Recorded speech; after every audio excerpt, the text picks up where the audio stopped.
andei tão cego, sem rumo certo, buscando a paz e descanso. Eu procurei. Nosso texto bíblico, ele relata exatamente o momento em que Jesus, depois de ter enviado os seus discípulos de 2 em 2 para ensinar, pregar, espalhar o Evangelho Salvador às pessoas, os discípulos agora retornam. É uma empreitada, a primeira empreitada missionária.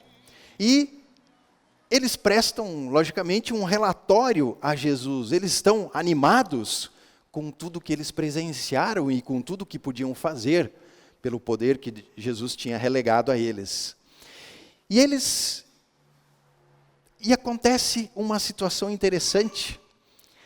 Eles são importunados por pessoas que estão interessadas em Jesus, que queriam ouvi-lo. Nós poderíamos colocar o foco desse texto justamente nesse aspecto.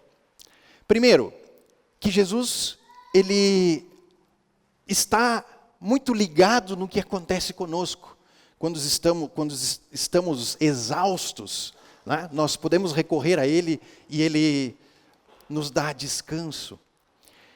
Ou poderíamos também entender que Jesus, Ele está atento também a todas as pessoas, não importa se são seus discípulos ou não. Jesus está atento àquelas pessoas desamparadas, o povo, que antes mesmo que eles chegassem na margem, já estavam lá ansiosos para ouvir seus ensinamentos. Talvez o foco pudesse ser esse. Ou o foco poderia ser muito bem, justamente seguindo a linha que nós viemos seguindo do Evangelho de Marcos, que é que esse texto nos lembra quem é Jesus. Assim como todos os outros milagres que Jesus fez, isso nos lembra quem é Ele. Quem pode fazer essas coisas? Se Deus não estiver com Ele, não é possível. Ou seja, Marcos, ele lembra que Jesus é o Deus que está no meio de nós. O Deus que se encarnou.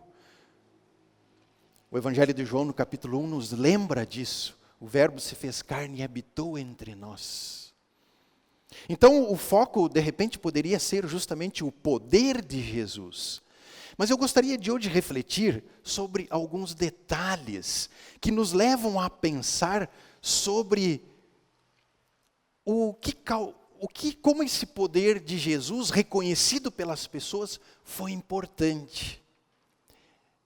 Esse poder reconhecido pela multiplicação dos pães, que vem logo em seguida, abre os corações das pessoas para poderem receber um detalhe muito importante.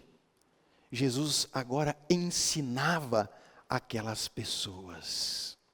A maior parte daquelas pessoas que estavam atrás de Jesus, aquele povo, eram provavelmente pessoas desigrejadas, pessoas à margem da sociedade, impedidas de entrar nas sinagogas, ou porque eram consideradas impuras, porque não eram descendência de Abraão, não tinham sangue hebreu, ou porque não cumpriam os rituais religiosos da purificação. E outros eram pecadores e outras pessoas de má fama. E essas pessoas não podiam acessar o templo. E Jesus olha para as pessoas e rotula elas, de certa forma, e diz a elas: eu tenho pena de vocês porque vocês são como ovelhas que não têm pastor. E é curioso que, justamente aqui nesse texto, diferente da segunda multiplicação dos pães, que vem logo em seguida, registrado nos outros evangelhos, Jesus não se refere a elas como pessoas que estão satisfeitas, mas elas me buscam porque estão satisfeitas, não porque entenderam os meus milagres. Quer dizer, Jesus aqui não faz essa reprimenda, essa repreensão. Lá, elas estavam atrás de Jesus por interesse. Mas aqui, o texto dá a entender que não. Significa que estas pessoas, elas creem em Jesus, pelas coisas que Jesus fez, pelos milagres, pela multiplicação dos pães, sim. Mas, quando Jesus agora, ele despende tempo para ensiná-las, isso mostra então que o seu coração também está disposto a receber esse ensino. Elas querem saber mais sobre este Jesus Todo-Poderoso. E essas pessoas provavelmente tinham essa experiência, elas eram condenadas por outros pastores eram mercenários, como por exemplo, nós vimos na leitura do Antigo Testamento, não cuidavam do ensino às pessoas e do acesso que a graça de Deus dá a essas pessoas diante do arrependimento e a confissão do pecado. Jesus aqui é o pastor verdadeiro, que dá a vida por estas ovelhas. E ele passa a ensiná-las. Ensinar e aprender. E aqui eu pergunto, como é que você julga a si mesmo? Você é uma ovelha que tem pastor ou você é uma ovelha sem pastor? Ensinar, esta reciprocidade, ensinar e aprender, ela é muito importante. O primeiro aspecto disso é que a ovelha com pastor, ela está com Jesus. Deus, aqui nestes milagres que antecedem, e os milagres que vêm depois, a multiplicação dos pães, aqui no contexto imediato, ela lembra que Jesus é o Deus que habita entre nós. E ali, Deus se faz presente. Ou seja, escutar Jesus, estar com Ele fisicamente, o ouvindo, é ter o privilégio que aquela geração teve de escutar o próprio Deus falando com elas. Através deste relacionamento que se estabelece com Jesus pessoalmente, verdadeiramente, Jesus estava no meio deles. E o mais curioso de tudo é que esta presença de Jesus, ela não termina com a subida de Jesus aos céus na ascensão, mas na verdade ela se intensifica. Jesus não sobe aos céus e se ausenta da humanidade. Ele sobe aos céus justamente para estar presente. E aqui entram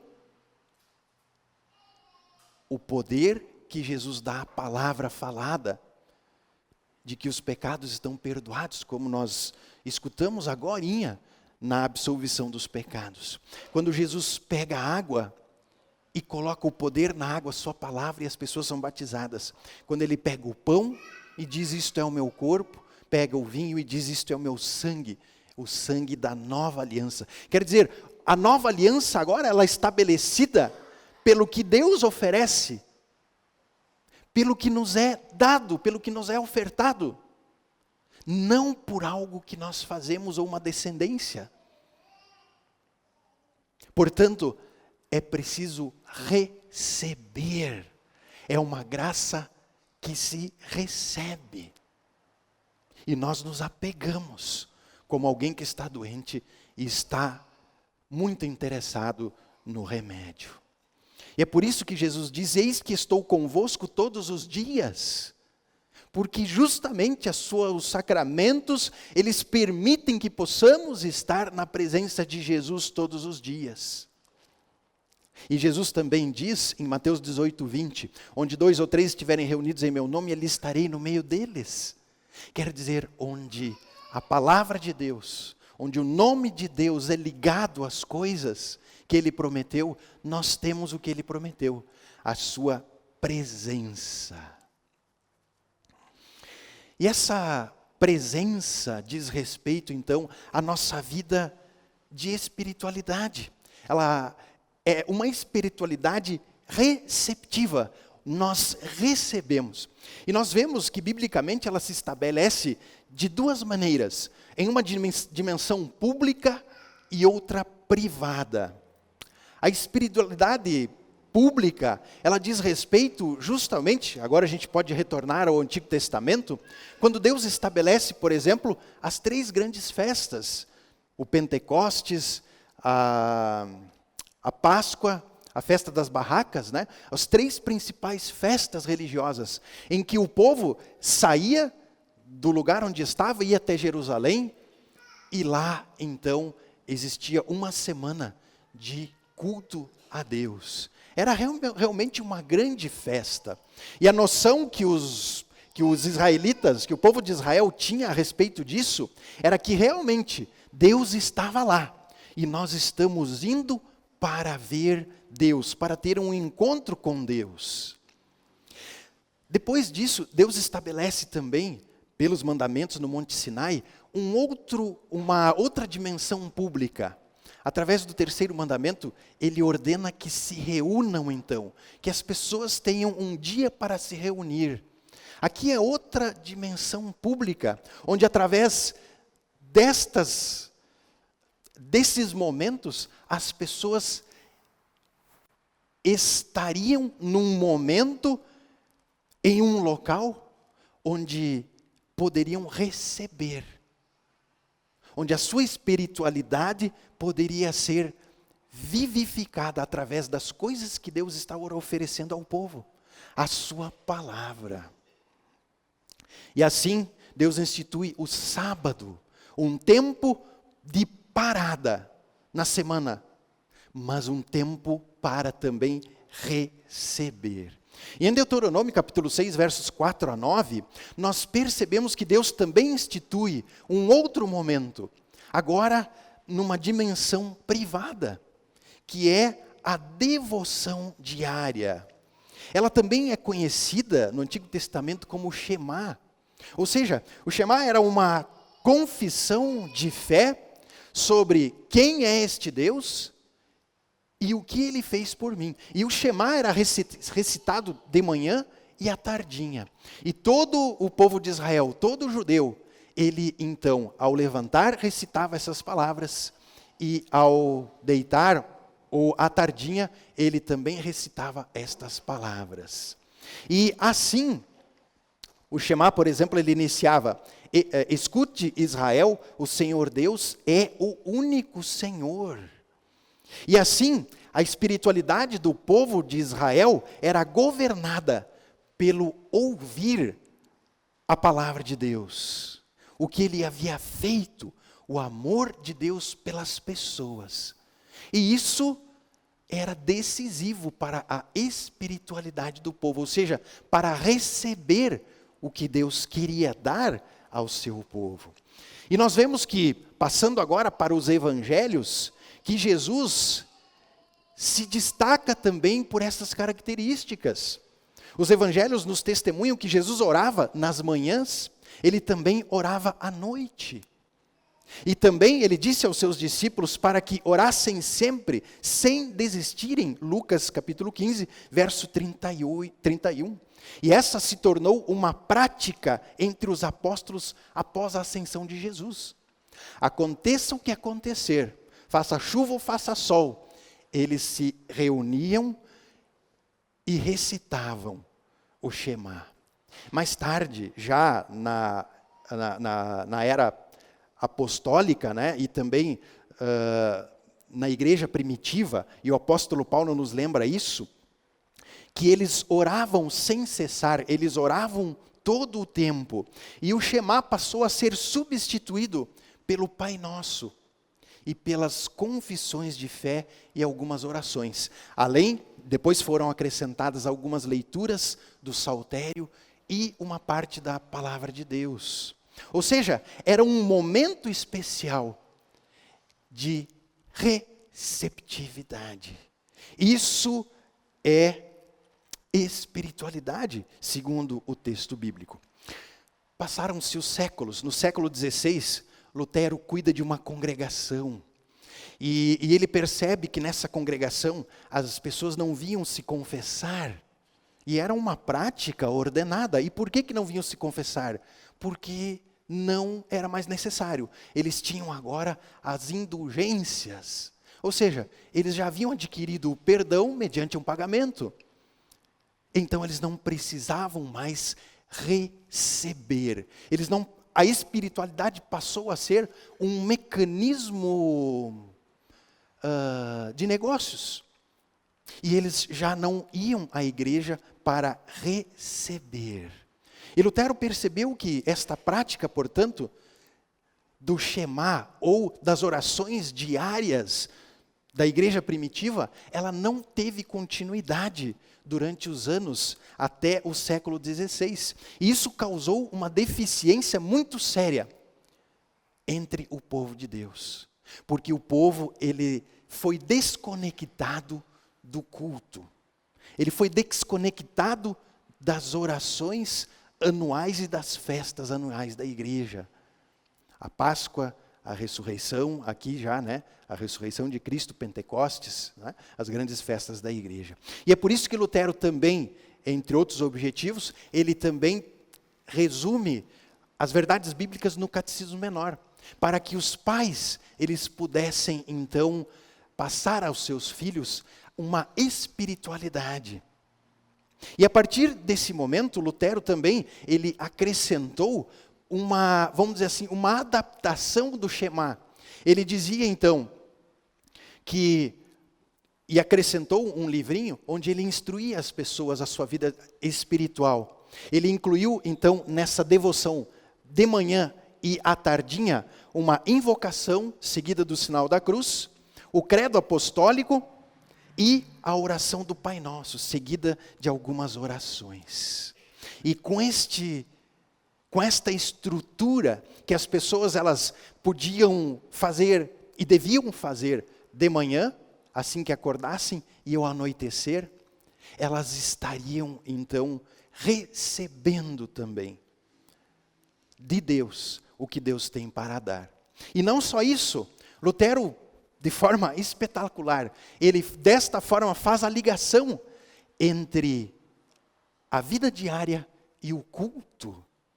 E o culto nada mais é do que uma invocação, uma confissão de pecados, confissão de fé. Ou seja, é receber. E assim, na vida diária do povo, as pessoas elas podiam olhar para dentro de si, pensar e perceber quem era este Deus e quem eles eram. Pessoas que necessitavam da graça de Deus. E assim confessar a sua fé para si próprios, aquilo que rege a sua vida. Qual é esse Deus que eles creem? Isso era colocado diariamente diante de cada cristão. Vocês imaginam o efeito que isso tem? Isso nos torna sensível, nos permite ver quem somos, também nos permite estar atento ao que acontece à nossa volta. As necessidades das pessoas, através das orações, também eram colhidas e captadas. E tudo isso eles levavam para o culto no domingo. Então, ou seja, isso providenciava uma conexão muito necessária entre a vida diária e o culto. Queridos irmãos, o que nós queremos dizer com isso? Nós somos ovelhas com pastor ou sem pastor. Ovelha com pastor não significa algo que a gente pensa que é assim, ou uma espiritualidade aleatória, mas significa receber. Vida espiritual quer dizer estar envolvido com Jesus, com os meios pelos quais Ele escolheu para que possamos receber. Vida espiritual não é sobre o que nós trazemos a Deus, mas é sobre o que Ele nos oferece. E a devoção diária, ela nos permite que nós possamos refletir e receber isso diariamente, na nossa vida privada, e conectar essa vida privada aos irmãos e à congregação, na união do culto, onde então recebemos definitivamente o perdão dos nossos pecados na Santa Ceia, o Cristo vivo, juntamente com o pão e o vinho. Por isso, queridos irmãos, é que Jesus, Ele tirou o tempo para ensinar aquelas pessoas. Elas eram ovelhas sem pastor. Os discípulos eram ovelhas com pastor. Porque apesar do jeito que eles eram, muitas vezes incrédulos como Tomé, difíceis de crer, muitas vezes inconsistentes como Pedro, que negou Jesus 3 vezes. Mas não era este o problema da espiritualidade deles. O problema era onde o ensino e a presença de Jesus acontecem, ali há espiritualidade. E é isso o que a devoção, o culto e justamente as nossas programações em conjunto e particulares, elas providenciam. Lembram de Maria e Marta? Jesus critica a Marta, justamente por ela não se sentar, ou Marta critica, né? Escuta, Maria se sentou para te ouvir enfim, você não se importa que eu estou aqui ocupado com todas as coisas, enquanto Maria fica aí só ouvindo você falar? Não é que Marta não estivesse fazendo uma coisa muito boa para Jesus. Ela estava fazendo, estava servindo também. Pena que isto a atrapalhou e tirou o foco dela. Mas Maria fez uma coisa muito importante. Ela estava aos pés de Jesus, recebendo espiritualidade, recebendo vida espiritual. Por isso, queridos irmãos, estar com Jesus, ou ser ovelha com pastor, é nada mais do que receber dele.